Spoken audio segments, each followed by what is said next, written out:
Hi, everybody. Robert Geller here, and congratulations. Your bankruptcy case is filed. You've done all the hard homework, and I want to kind of explain to you what's going to happen next and what's going to happen throughout this process. So, your case is filed, and the court sends out notices to all your creditors that you filed. It tells them to leave you alone. So, your creditors should not be calling you, writing you, or harassing you.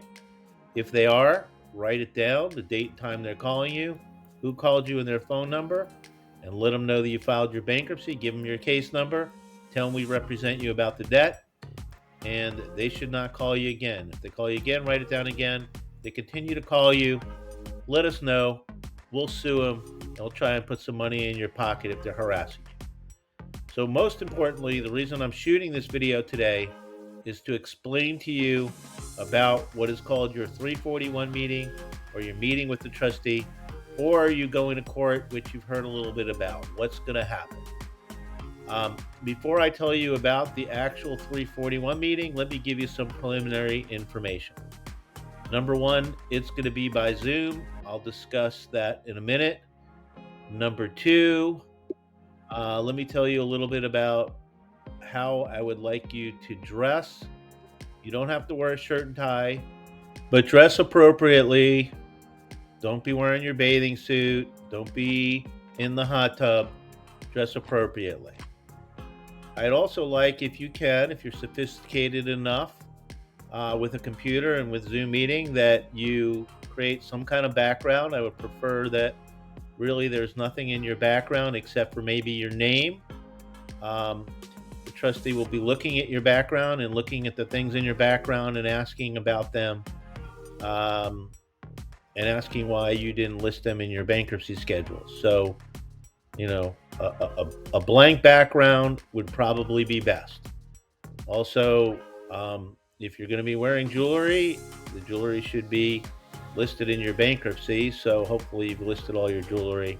Otherwise, I would hope that you're not showing up to your Zoom meeting with a bunch of jewelry on that we didn't provide or notice to the court. So those are just kind of a couple of important common sense things before you actually get into your Zoom meeting. You should be in a quiet place. Do not be working. Do not have others around you talking to you.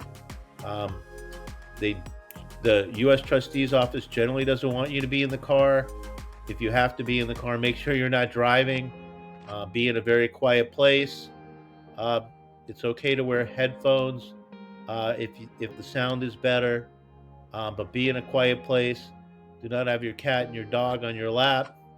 Um, and you cannot phone a friend for help with the questions. So you have to answer the questions. You'll be sworn in. You'll be sworn in. You'll be under oath. You have to answer the questions. If I filed a joint case for you, if we filed a joint case for you, you can both be in the same Zoom meeting if you want, or your spouse can log in from a different location. We will be in the Zoom meeting with you. We will be there to make sure nobody takes advantage of you. We'll be there to make sure that you are well represented. So we'll be in that meeting with you. Okay. That's basically some just general preliminary instructions. My staff should be calling you before your 341 meeting. They should be sending you this video. I want them to make sure that you know how to use Zoom meetings. Some people do not know how to do it. So I want to make sure that they teach you how to use a Zoom meeting if you're unfamiliar, and that you actually log in and use the Zoom meeting. There are two ways that you can enter a Zoom meeting. One is on your computer, and one is either on a phone or / tablet. If you're using your computer, you can just log into the Zoom website, and you can enter in your meeting ID and your passcode. You are asking me, where is my meeting ID and passcode? That is in paragraph number 7 of the notice that the bankruptcy court mailed to you. You should have received it within a week of filing. and it's that same notice is mailed to your creditors that tells your creditors to leave you alone. It's all contained in paragraph number 7. And I will tell you that the U.S. Trustee's Office has told me to tell you it's really important. They want you to do this by Zoom meeting. But if for any reason you have an extraordinary circumstance and you cannot be in a Zoom meeting, there is a dial-in phone number. But you better have a really good reason or they may not conduct your Zoom meeting. As a preliminary matter, I suggest that you log into your Zoom meeting about 10 to 15 minutes before it's supposed to occur. You should have copies of your bankruptcy petition and schedules. These are the documents that we sent you to sign. You should have an entire copy of it. I suggest you maybe want to have it printed out or at least have it on your computer so you can look at it. You should review it in advance. And you should have your copies of your tax returns. Basically, the whole purpose behind a 341 meeting is for the trustee to ask you questions about what you put in your bankruptcy documents. As a preliminary matter, you should answer the trustee's questions. You should be truthful. That's really important. So when you log into your Zoom meeting, either by phone or through your computer, phone/tablet, or through your computer, you will enter into a waiting room. And the waiting room will have the FBI warning that will basically say that bankruptcy fraud is a crime. There'll also be a place for you to click agree. You're not agreeing that you have committed a crime. You're just agreeing to follow the instructions. You need to click that box. You'll be in that Zoom meeting. You'll probably be in a waiting room waiting for the trustee to bring you into your actual 341 meeting. That will probably happen in most cases, although some trustees may allow everybody into their 341 meeting all at once. Other people will file bankruptcy, so you may all be together. But in all likelihood, you'll be waiting to be called. So that is why it is really important that you log in early. When you have logged into your Zoom meeting, make sure you have your computer and or phone/tablet on mute until your case is called, and also that your video is off until your case is called. All right.